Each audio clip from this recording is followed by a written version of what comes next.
6 months ago, a massive weather event took Mississippi by storm. On April the 28th, 2014, tornadoes swept the state, resulting in widespread destruction and, more heartbreaking, the loss of life. As a meteorologist, I've often tracked the footprints of these killer storms. I understand the anatomy and the power of a tornado. But it wasn't until my own house was hit several years ago that it became more than just a science. It became painfully personal.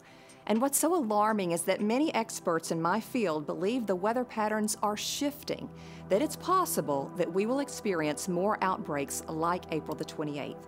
But it should bring us some comfort to know that we're more prepared than ever to predict and to react to severe weather. And when it does hit, we know our friends, our neighbors, even complete strangers will always be there to also take Mississippi by storm.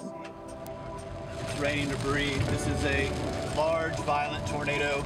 There's all sorts of stuff falling out of the sky. The road is getting littered right now with debris from houses. This is houses all over the road. Oh, Jesus, there's cars that have been tossed.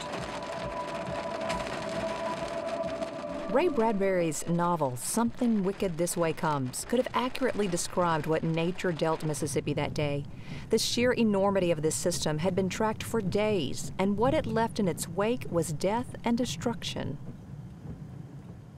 What we were able to see on April 28th was there was an environment coming together that was very volatile. Very volatile from a potential to produce thunderstorms, which is not unusual, but the second element was the wind energy in the atmosphere was tremendous. And so you combine those two elements, you have a storm system coming into it, and you have what we call an explosive environment. The powerful spring storm system started across the Central Plains and trekked southward into Arkansas, Mississippi, and beyond. A total of 80 tornadoes over a period of 4 days were confirmed. That's just a huge tornado. Oh man, that is massive. The number of warnings that were issued was just unprecedented. I will tell you that there were 23 confirmed tornado touchdowns in Mississippi that day. We looked, and I don't remember that many confirmed touchdowns by tornadoes in any other day in recent history. We had not seen any other 24-hour period that compared to that day at all, anywhere close to it.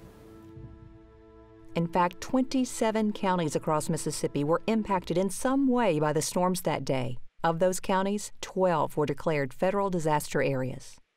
Governor Phil Bryant closely monitored the events of April the 28th, but on this day, he had a personal stake in where the storm was headed.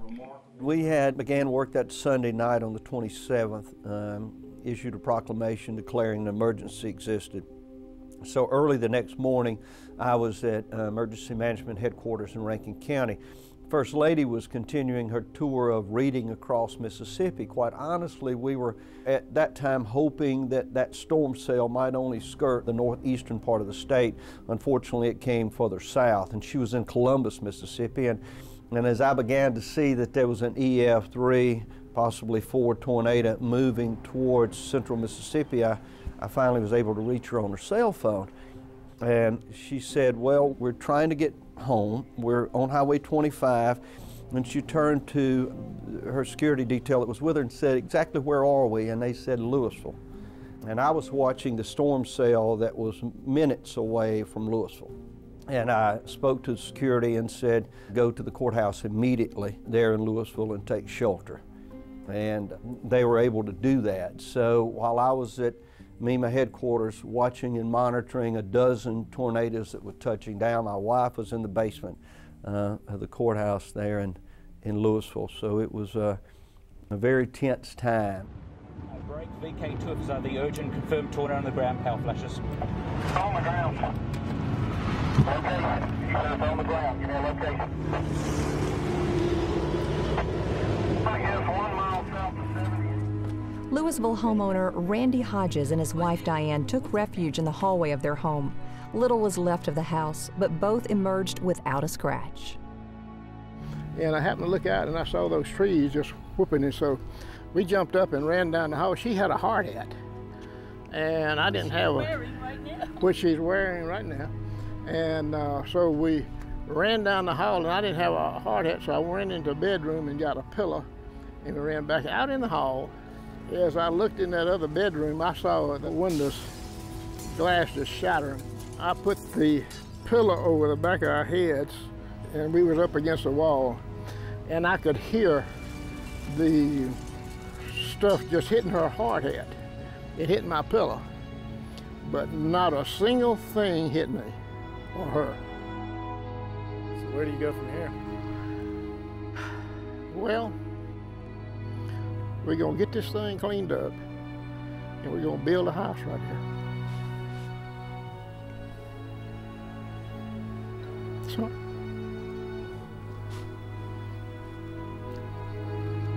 the house is gonna go right here.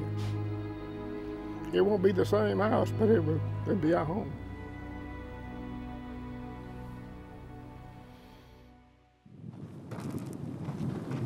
We hadn't had a rain here, and Lord, I don't know how long, but anyway, I'm trying to get some grass growing. It's several months later, and Randy Hodges is making good on his proclamation to rebuild. His land is cleared off, the dirt work is primed for a foundation, even the power company shows up today to set a transformer. They don't have house plans completed yet, but hope to soon. People continue to ask, are you going to rebuild? Are you going to rebuild? And of course, it's always, sure we are, you know, this is where our roots are here, so we're gonna rebuild here. Randy and Diane are moving forward with their lives. They've come to terms with their losses, and sometimes they can even find the humor in it. But I didn't have one. Well, you were upset about your little truck. I had a little truck. I had a little mini truck, and it's down in the woods down here somewhere now. Upside down. Yeah. It's smashed. I think you've seen it since. I have seen the guy the other day cut a path for us to get back in there to see it, and it's total. It's gone. It really is. Not far from the Hodges home, Debbie Love Lee and her sister Flora rode out the storm at the home of their father, who was bedbound. Debbie said it was a nice spring day, no evidence of impending doom. Her phone got the alert, and then some of her friends started calling her and said, there's a tornado in you all's neighborhood. You all need to take cover. She was up like, where? Where? And I'm looking, and then she said about the birds. Falling out the sky. And I never seen birds fall out the sky. She said, look at that. And I said, what? And the birds were actually falling out the sky on the ground. On the ground. So I knew something was wrong. I catch her. I said, come on, we need to get in the house. She goes to that window over there trying to look. I come over here, and I'm standing here. I'm getting ready to get something out of the cabinet. But as I'm looking out the window, it looks like an invisible giant coming through the trees. And I'm thinking, what is this? But I still didn't know what it was. She's still looking out the window, but what made me know something was wrong, it started getting dark like nighttime, and it shouldn't have been like that at 15 after 5 in the afternoon. So we comes around, and she's still over there, and she's still over here. At that time, we had a couch here, and she was looking out the window, still trying to see what people were saying. And about that time, we hear this terrible sound. So I said, well, just come on. This is my dad's room. And at the time, it was a hospital bed in this room here. And in this room was the hospital bed. By the time we stepped here, the glass was already breaking. Everything was hitting the house. And I still didn't know what it was. I just closed the hallway door. And when we reached to get him, stuff started coming in the room, so we had to leave it. We went back out into the hallway. And while we were going out into the hallway, it kept getting worse. And about that time, stuff started hitting, and I closed the door because the air was getting in the house. And she says, we're gonna just leave him. I said, we got to. If we don't, it's gonna kill everybody. And so we're standing here, then we decide, well, maybe we'll just get in the hallway. It rips the door open, pulls it all the way open, and it's just rocking the bed back and forth. He's asleep. He never hears it, never feels it.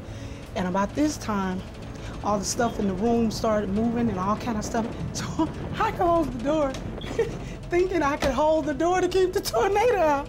I'm holding the door, she's standing here, she's there, and it's getting worse and worse and worse. She says, what in the world? And I says, well, okay, maybe we'll go in this room, but I'm trying to hold the door, thinking I'm keeping out the wind. In the meantime, we go, this is my room. all the glass is breaking everywhere.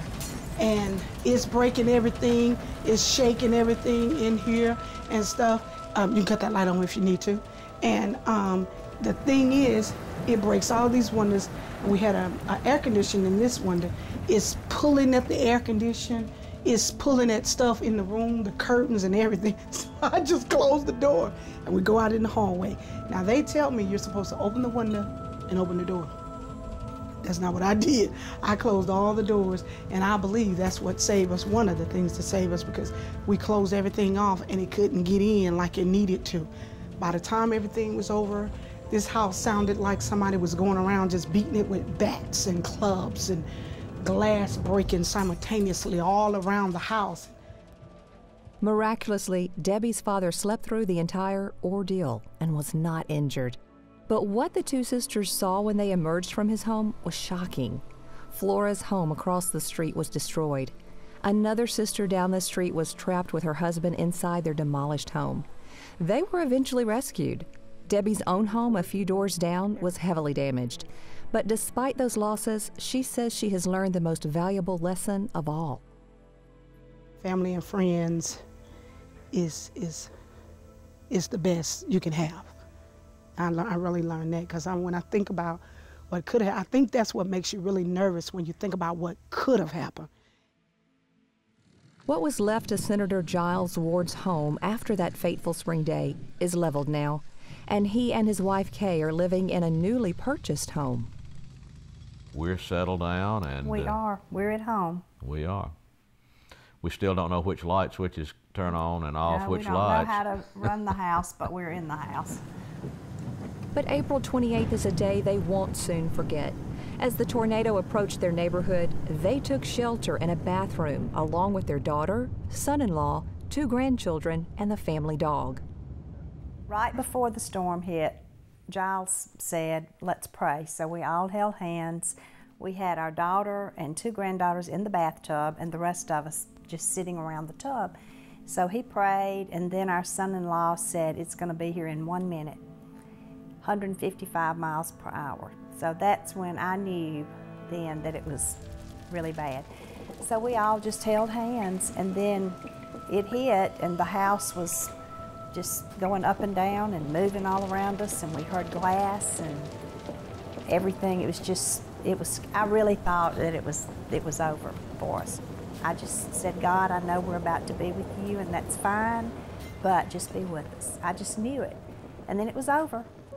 It was a God thing that kept us alive, clearly, and so many in this community. Now, that's notwithstanding the fact that there were 10 fatalities here, but the fact that this community did not lose well over 100, if not 200 lives when we reviewed the destruction that had happened is attributable only to an amazing grace that only God can provide.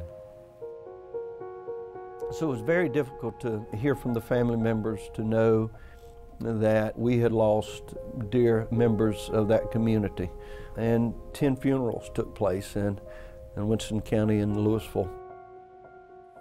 Among those people who lost their lives in Winston County was 53-year-old Ruth Bennett, owner of Ruth's Daycare Center in Louisville. Those were her babies. Those were her children. She adored those babies. She loved them and cared for them. I never called her Miss Bennett, I called her Miss Ruth. Because, thank you, because she was a friend not just to me, but to everybody. That was great. She had 1 child left in her care when the tornado hit, Ashton Rose Mitchell. Sit here and be good and listen, okay? Ashton is like any other young child, seemingly well-adjusted and full of energy, curiosity, and playfulness. But at the tender age of 4, Ashton has experienced what most children her age have not, a tornado and death. No idea 428 was going to be near. It's awful and horrible and terrible. Sheena Mitchell was heading to the daycare center to pick up Ashton when her plan got sidetracked.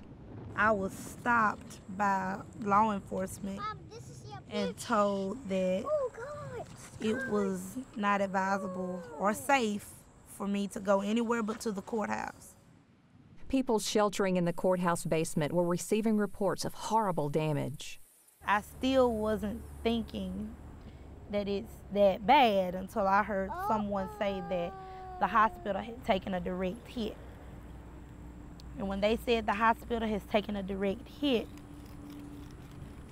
I just got this feeling in my heart. I said, it's hit the daycare center, because the daycare center is directly across from the hospital.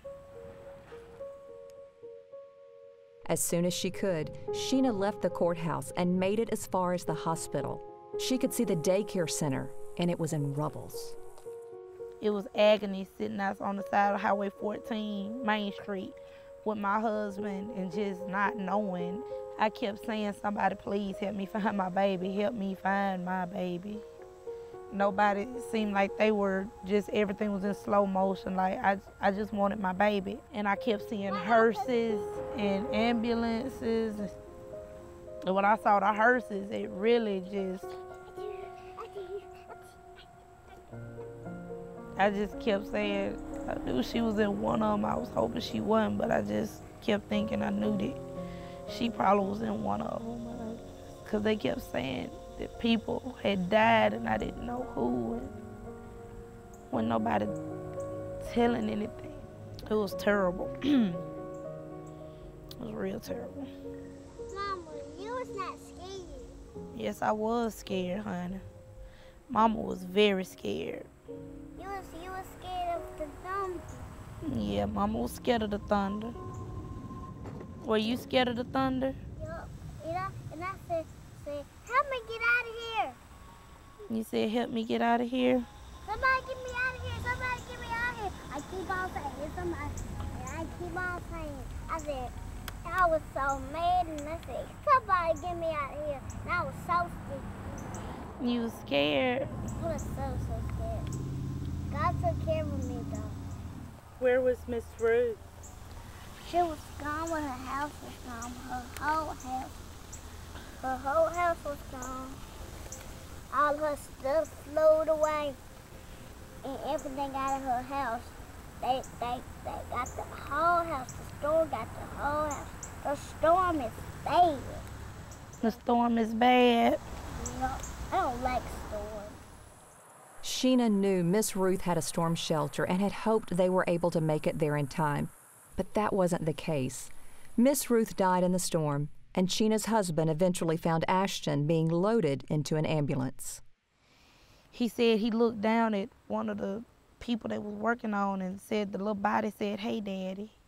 And he told one of the nurses or whoever was standing close by, that's my baby right there. That's my little girl. And said her eyes were swollen shut, she was bleeding, she was crying, but she stopped long enough and had enough clear mind to say, hey, Daddy. Sheena says she will always remember the woman who lost her life as she saved the life of Ashton Rose. I went back there, but it was weeks after it happened.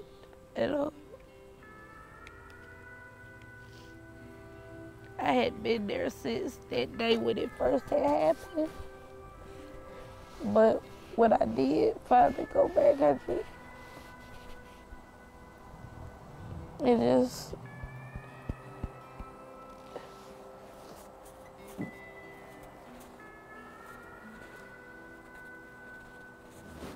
it still hurts. It hurts a lot. D'Angelo Triplett also knows the pain and experience of tragedy at a very young age. The 12-year-old lost his beloved grandmother, Dora Ann Triplett, as the two tried to ride out the storm in the bathroom of Dora Ann's home. The wind started pushing and stuff, then we heard the windows broke. And after we heard the windows broke, I was like, it hit us this time. Cause usually every time, we always still get into it no matter what, cause it can always make a turn. Next thing I know, I heard the glass break. I said it got us this time. Then next thing you know, the wall just came in. And it's like, bent me in my neck. I was like this, and I was crossed up, and I couldn't move, and my leg went numb. Once they got me out, it came back. It wasn't numb no more. On this late September afternoon, Bobby Triplett watches as his son practices football. He has vivid memories of the day he lost his mother.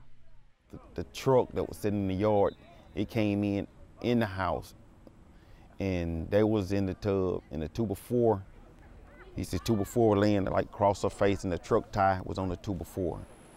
Surviving a tragedy is difficult for anyone, but as parents, we can only hope our children have the resiliency to weather the storm. I see him on the field as he get out there and practice and play. I know that he's good. We sit sometime, me and him, we have a talk, and you know, he talks about his grandmama, he miss her, and which we all do. We was seeking to get him therapy and stuff, but he's 12, so he's pretty strong. He's stronger than I thought he would be. But I think sometimes, like when he get ready to storm, because I know I went to take him home the other night and I asked him about it because it was about to storm. I asked him, was he okay? He said, yes, I'm good, Daddy, I'm good. Sheena Mitchell says it will take a while for the emotional scars to heal in her family. Yeah, she's been going to community counseling pretty regularly, play therapy. Does it seem to be helping? Oh, very much so, very much. She's able to talk about it now without the nightmares and the fear and everything. The Wards were also concerned about the storm's effect on their 5-year-old granddaughter. Yeah, well, you know it's still on their minds when they walk in your new house and she wants to know, where's the safe room? And at our farmhouse, she said, where would we go if there's a tornado? So it's still in her mind, but she's not having any trouble right now. Near the Winston Medical Center that Monday afternoon, Dr. Michael Ard was tending to patients in his family medical clinic, but he continued to keep an eye on the skies. I would go to the doorway and look outside and listen, and last time I went, I didn't look to try to see it, but I heard the storm coming. That's what I'm saying, it sounded like a deep rumble, and just right outside the door. So I went back and told him it is coming, it is going to hit us. The hospital took a direct hit. You always hear people say it sounded like a train coming. No, it sounded like 3 trains coming and 3 helicopters on top of it. But it didn't last that long. And then we came out and there was incredible destruction in that brief period of time. We went toward the emergency room, not realizing the emergency room was hit harder than we were. It was damaged beyond use. And then is when it got major confusion. Dr. Michael Henry was the ER physician on duty. Once the storm passed, he and his staff began assessing the damage and hatching a plan to treat the injured patients he knew would soon arrive. So then we decided that the next best area was a hallway where there were 2 surgical suites attached, and the surgical suites could be where we took the sicker, more injured patients. So we started setting that up, getting supplies, because all our supplies were destroyed or blown around as well. So we got everything together, expecting to see patients, and we started seeing them fairly quickly after that. They started bringing themselves in, because the ambulance couldn't get to us yet. So they would just walk through the door or carrying children that were injured. And University Medical Center and the State Health Department sent personnel to assist. At about 2 or 3 in the morning, I got a tap on my shoulder. It was a big, tall guy. He said, I'm Dr., I can't remember his name. I'm Dr. such and such, I'm from UMC, I'm here to relieve you. Well, nobody's ever done that in my emergency room. When I'm working, no matter what comes in, I'm the guy that takes care of them. So nobody's ever come in and said, hey, you've been working hard, I'm going to give you a break. So that was impressive. There was a lot of people coming to help, but it was very, very, very beneficial to have the health department show up with their team. That was major.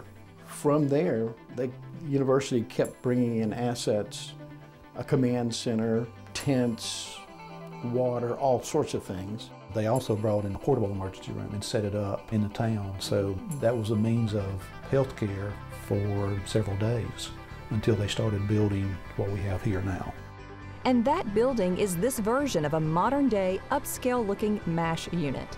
The Department of Health arranged for the facility to arrive in Louisville just days after the storm. It's my understanding that it's the first time that this set of buildings has been used for this purpose ever. So these buildings were actually staged in North Carolina. A doctor by the name of Lou Stringer kind of put this idea together and came up with something that sort of has the components of a hospital that they can deploy to an area that's been hit by a devastating event, either here or overseas. We've got an inpatient area that it was actually designed to be a ICU unit, but we're using as a regular acute care unit. It is in the ward concept. We don't have hard walls between the beds, but we've got the ability to house 11 patients if we need to. Economically, keeping the hospital open is a huge part of the region's recovery. But the county faced a challenge with another major employer that was about to open its doors. The issue in Louisville, we knew that a hospital had been destroyed that had a nursing home adjacent to it. And then we knew that a major employer, the plywood factory in Louisville, was destroyed. Now, it had not opened yet, but it was preparing to open on July the 1st and was going to employ 200 citizens. So immediately we know that we lost 200 potential jobs. And this is the economic side of disasters, and that we have to be conscious of. And then we knew that the hospital was destroyed, and oh, by the way, it was the second largest employer in the county. So now where do those that were working at the hospital go? We knew that if we lost the plywood plant, 200 jobs, we lost the hospital, second largest employer. And we're not talking about just an employer, we're talking about medical care, emergency care. That if we didn't do something quick, the doctors and the nurses, the aides, and all of those that worked at that hospital were going to have to go somewhere else to work. So we had to at least make people understand, look, yeah, the hospital's destroyed, it's probably going to be 2 or 3 years to rebuild. Don't leave. We're going to have medical care here. 90 miles up the road, the city of Tupelo had taken a beating of its own. The destructive nature of a tornado was recorded by security cameras at St. Luke United Methodist Church. The cameras give us a fascinating front row seat to a tornado in action. This is Dana Finch. She's our praise band director person, volunteer, and she was driving by and she knew the tornado was coming, so she decided they would come and get in there. And this is our financial director, Donna Barnes, and she's leaving at this time. She went out in it, just barely missed it actually, or it barely missed her. But not more than 2 or 3 minutes after they came in is when it hit. It hit means a direct strike from an EF3 twister. It looks and sounds like this.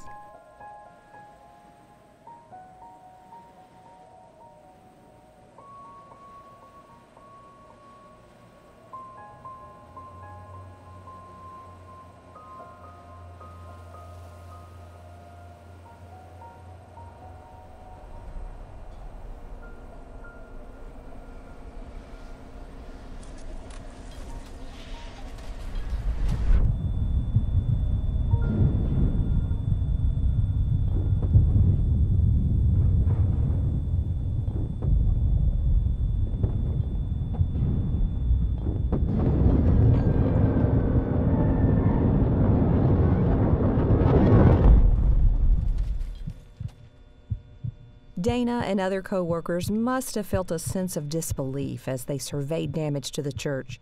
But imagine the surprise they felt at what they discovered next. Amazingly, these folks were driving past the church when they found themselves in the direct path of the tornado. They were able to enter the church through a pane of glass shattered by the pressure of the storm. Moments later, their car was tossed by the wind. And when church members found them, they were soaked and shaken, but alive. U.S. mail carrier Clay Whitten was caught on several church cameras as he drove past St. Luke. We wondered if he safely made it to his destination.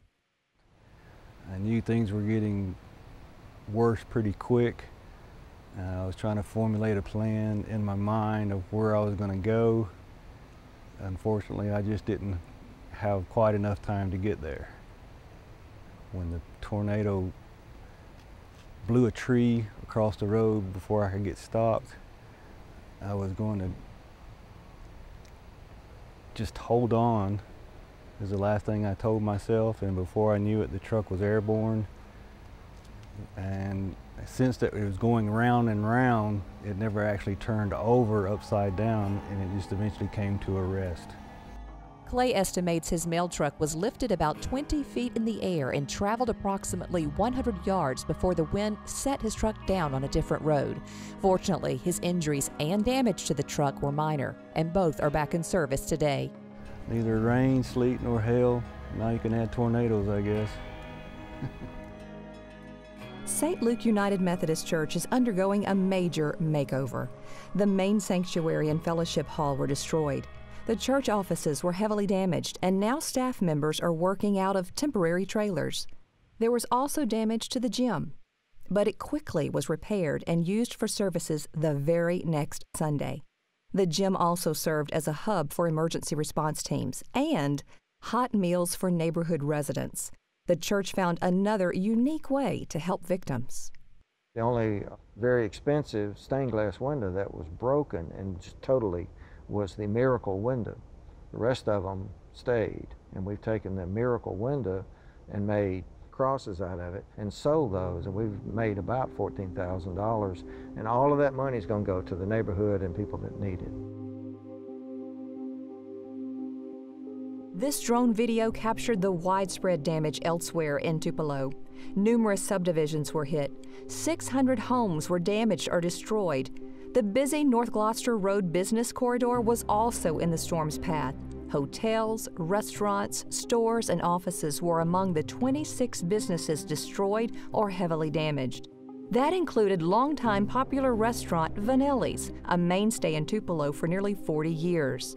Second-generation owner Vaz Vanelli took over the business when it relocated to North Gloucester Road in 1991. On April the 28th, his business came to an abrupt halt. Right about here was where we had a buffet,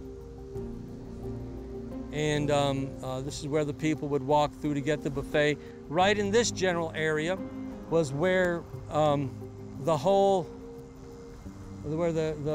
cashier stand was.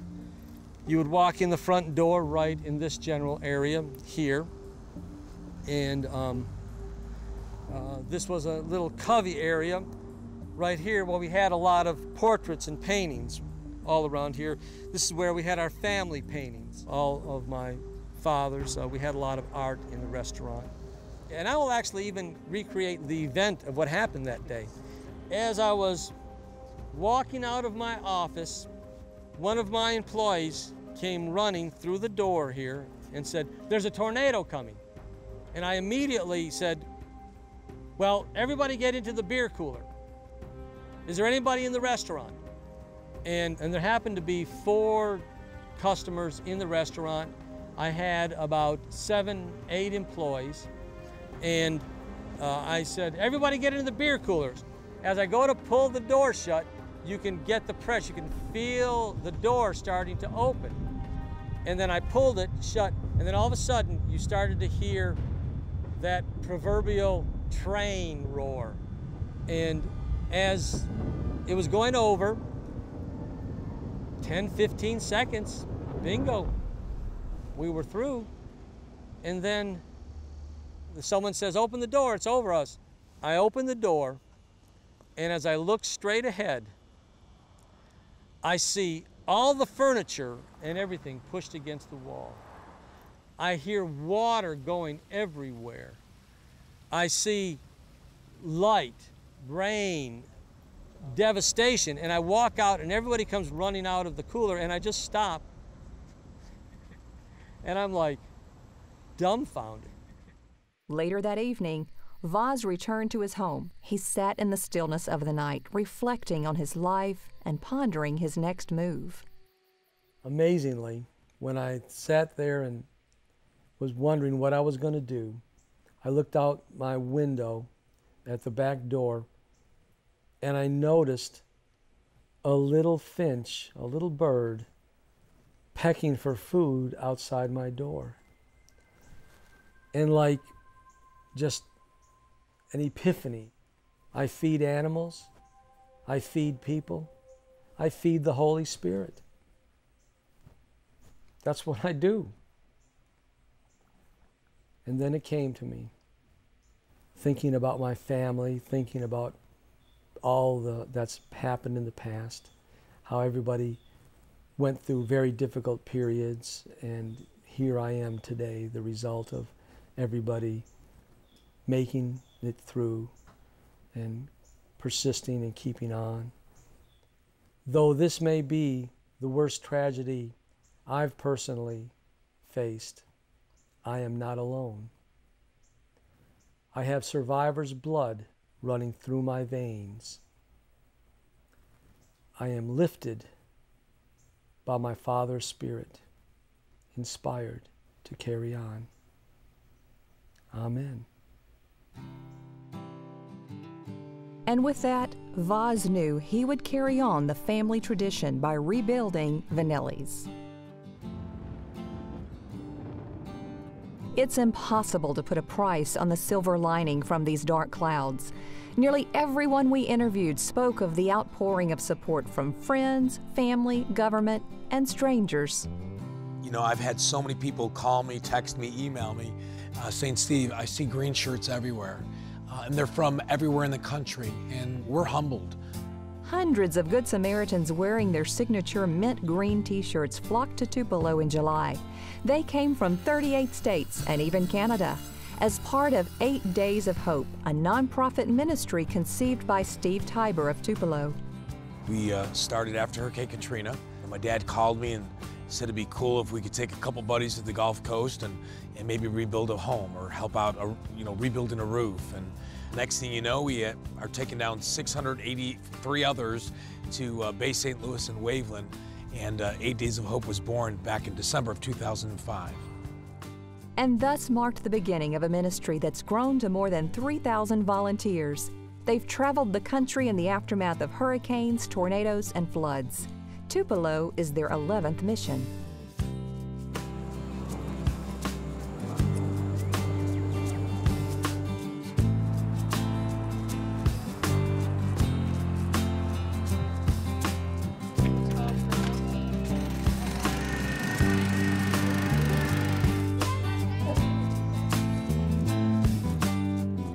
Jim and Lauren Zelski are the grateful homeowners who are benefiting from the good deeds of these hard-working volunteers. The young couple is anxious to have some normalcy restored to their lives and their neighborhood. We moved into this neighborhood about 4 years ago and just love it. It's such a family-oriented neighborhood. There's always constantly people walking in the neighborhood, and there's a great elementary school around the corner.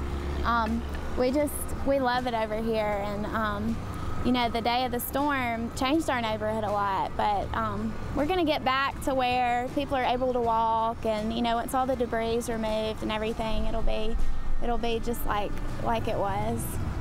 Jim and Lauren and their 10-month-old daughter rode out the storm in the basement of Lauren's parents' home. After the storm passed, a text from a neighbor revealed just how bad the damage was to their street. There was a tree through that master bedroom. And that was one of the first things that we fixed so that we could get a roof on. And that area was really bad. Now everything was just saturated with water. All the bedrooms, all the windows were blown out, and there was tons of debris in the house. Even though our bedroom was probably structurally the most damaged, it was very sad to come back with her room being across the front of the house, all the windows blown out, glass on the glass in the crib, and it was just really, we at that point realized how blessed we were that to have gotten out. To have gotten out. That would have been my daughter's nap time, and to see her crib covered in glass and debris and the pictures off the walls in the crib, that just was so surreal, realizing that we could have been in that room. The Zelskis say the volunteers have been a godsend. When we do projects, we usually do them ourselves. You know, so to hire painters and contractors and all these things, it's hard to delegate that. We wanted to do it ourselves, and you know, with jobs and a baby, you just can't. You have to let people come in and do it for you. You know, I've told many of these groups from Ohio and from different areas across the country, you know, once we can get settled back in, it's going to change how we view storm, the people that have lived through this, and we can't wait to get settled in and be able to pay it forward. Yeah. Just across the street, neighbor Katie Pinnell is echoing those sentiments. Definitely. We have already said many times over that when the time comes and we need to go somewhere to help somebody who's, in the shoes that we've been in, we will make that happen. So when we came out right after it happened, and our neighbors that lived next to us came out just a few minutes after that, it was complete shock. You don't recognize anything, and you never dreamed that all those sounds that you were hearing and feeling the house move and things hitting the house were, actually these huge trees that are now laying in your yard and that type thing. You never dream it's going to be like it is. Well, I wanted the new house, but I didn't want it this way. Big master bath back here. Virginia Angelis and her son Tony are getting a look today at the progress being made on their home, compliments of 8 Days of Hope. Well, be sure I have plenty of electrical outlets. You'll have plenty. Like so many older residents, Virginia is coping not only with the traumatic aftermath of the storm, but the loss of the home in which she raised her family and built a lifetime of memories. To be here is, well, I don't know how to explain it. It's kind of emotional, if you know what I mean, after living here 50 years or more. And yeah, I remember the tree that was in the living room and trees in the bedroom. And well, everybody says they sound like a freight train, and somebody had quoted in the paper that, but not to me. It sounded like explosions.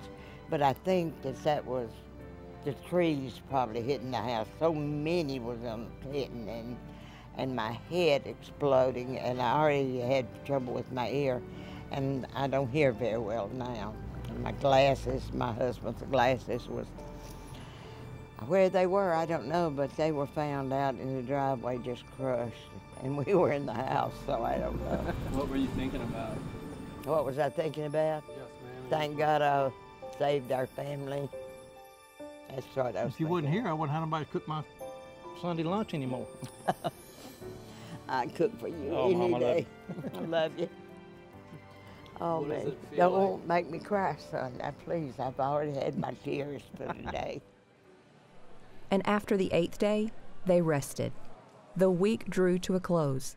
8 Days of Hope volunteers headed back home, leaving their stamp on a total of 235 homes, but taking with them the hearts and gratitude of Tupelo residents.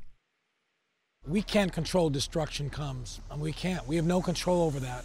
We can't control if it comes to your house or my house. Other disasters are going to come. They will. But we're going to be there too. United Way Director Melinda Tidwell says her agency had never responded to this kind of disaster before, but they saw a monumental need in the aftermath of the storm and decided to take on the task of debris removal. FEMA let it be known that if a homeowner paid someone to move debris to the curb, they would not pay to have it picked up. That made it cost prohibitive for most everybody to hire somebody to help with their debris removal because, it was very expensive to then have to have them haul it to a landfill.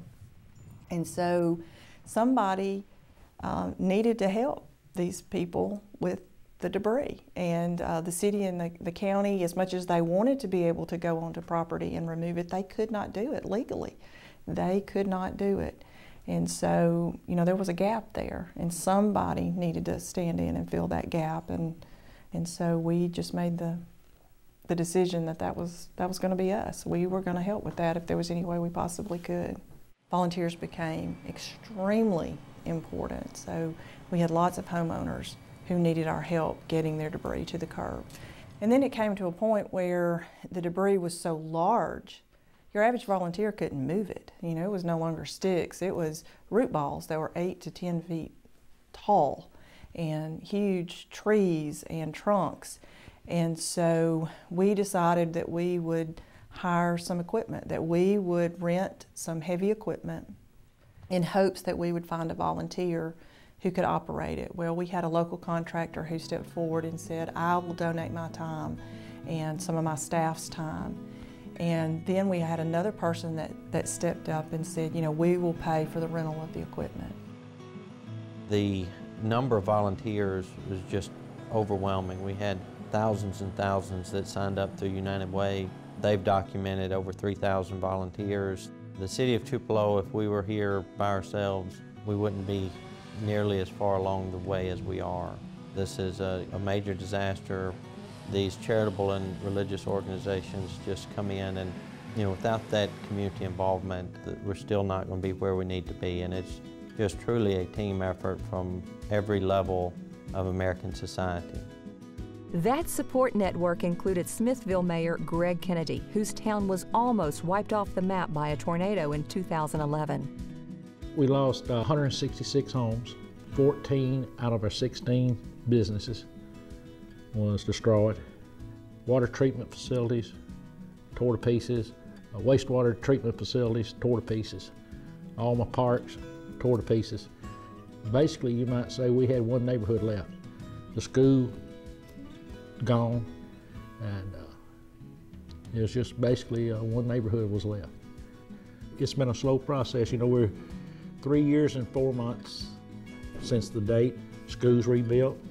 In fact, we done ribbon cutting on our city hall on April 27th this year. The exact date of the 3-year anniversary of our tornado. And then the 28th is when Mayor Hill's town got hit and Mayor Shelton up at Tupelo.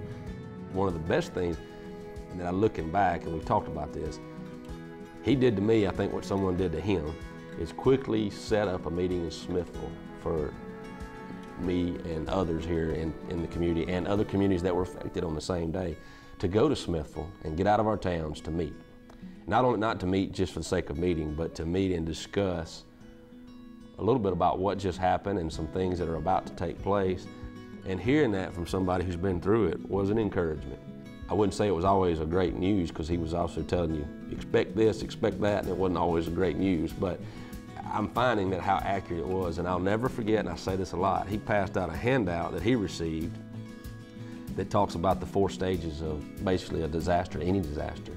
And I won't go into all the details, but I'll just say the 4 categories is that of a heroic stage, the honeymoon stage, the stage of disillusionment, then it's the stage of recovery. In our mind, we're simply thinking that it's heroic and we go right into recovery.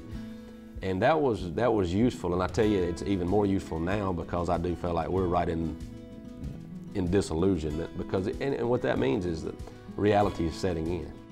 The volunteers, you couldn't make it without it. It's just great to have people who still care about helping their fellow man. But it's the other counties and cities that, even if they haven't been affected, it's before, just being neighborly, sending their forces, whether it's utilities, it's equipment operators, it's law enforcement. And I can't say enough about, and I should have mentioned this earlier, South Mississippi. Of course, they're trained and they train. There's so much expertise, knowledge, and they were here quick. You've got the Highway Patrol, the National Guard, they had the Department of Wildlife and Fisheries bringing out just all the boots on the ground in search and rescue. So these are trained persons that sometimes just somewhat get overlooked because it's their job. But when they're deployed somewhere and they're working around the clock and they're here, and then a volunteer group comes in and they provide food for each meal during the day, it may not be just for the victims, it's for the ones working, and it's for the ones that are actually doing it as their job, their career, or others who are doing it as a volunteer, but it's all important. Not one role is any less significant than the other. And then again, as people here, as they have in Smithville, they will here in Louisville will learn that the next storm, you're gonna have to pay it forward. There'll be a need sooner or later. That stuff that Mayor Hill has learned here will be needed somewhere else, and he's going to be the man that can share that information with another mayor. I just hope it's a long time from now. I hear you. Mississippi has a distinctive history with destructive tornadoes. As a matter of fact, 2 Mississippi towns are in the top 5 list of deadliest tornadoes in U.S. history. 317 deaths in 1840 put Natchez in the number 2 spot.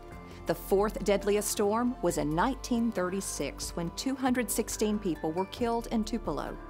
This year's April tornadoes claimed 14 lives all total, 10 of those in Louisville. Statistics from MEMA show more than 2,300 homes and 248 businesses destroyed or damaged. It's hard to put a price tag on such destruction, but MEMA estimates between $30 and $40 million, not including insurance estimates. You know, if you look back to the data that the National Weather Service put out, and it shows all the tornado warnings from all the Weather Service offices across the nation. The central part of Mississippi has had more tornado warnings than any other Weather Service office in the nation. Second was central part of Alabama. That tells me that probably Tornado Alley has shifted a little south. Mississippi is situated in an area that runs roughly from about Louisiana and Arkansas across Mississippi, Tennessee, Alabama into Georgia. It's called Dixie Alley. And it kind of plays off the traditional tornado alley, which you think of Oklahoma and Kansas, those areas, which are very active areas, but it's been kind of discovered through recent research and really paying attention to it more that this area in Dixie Alley is really just as prone to tornadoes as traditional tornado alley. 2010 we had a very major tornado that hit Yazoo City and some other areas. 2011 we had the super outbreak that hit Alabama really hard, but it also hit Mississippi really hard. And in fact, the April of 2011 was also a record-breaking month for the number of tornadoes in April. You had the Hattiesburg tornado, you had Louisville this year, and so it's just been a really active period. It seems as if we are one after the other responding to a disaster. So our focus is very sharp. Our personnel are well trained, even on a local level. So I'm very, very appreciative and satisfied with our response. Tornadoes and other acts of Mother Nature that spread destruction and death will always be part of life for us in Mississippi. But it's the hope, the human spirit, and community pride that ultimately will take Mississippi by storm. You know, it was a terrible disaster. There is no doubt about that. But there were so many blessings and things that came out of it, from seeing people who were so willing to give of themselves to relationships that were built that never would have been built in any other situation. Daddy worked at Cooper Tires for nearly 30 years. First Lady Deborah Bryant has won a place in the hearts of Louisvillians, and she was committed to be a Christ-like servant. Big storm came and big storm went, blew down the house that Daddy built. We put aside our lives in search of trying to help our neighbor. But we're Tupelo strong. Yes, we keep marching on. Next few days was neighbor helping neighbor. Gonna right all these wrongs. And if you just close your eye, pick one of Dale's clover leaves. And I've come to understand that even though it happened and even though it was rough, it's also a new beginning too. 'Cause we're Tupelo strong. We're going to rebuild. We're going to come back stronger. We're battered, but we're not beaten. The Tupelo spirit has prevailed before, and we're going to prevail again. A wedding with some Corinth friends, but the steeple on the church was gone. We've got some wonderful, wonderful friends that have helped us, and people that we didn't even know that were our friends. And people just come by, and not only do they want to help, they will help.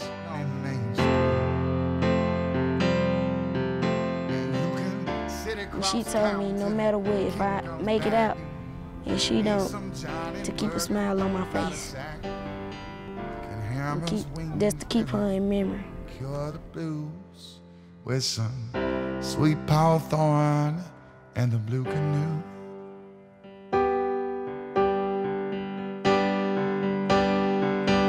Cause we're Tupelo strong.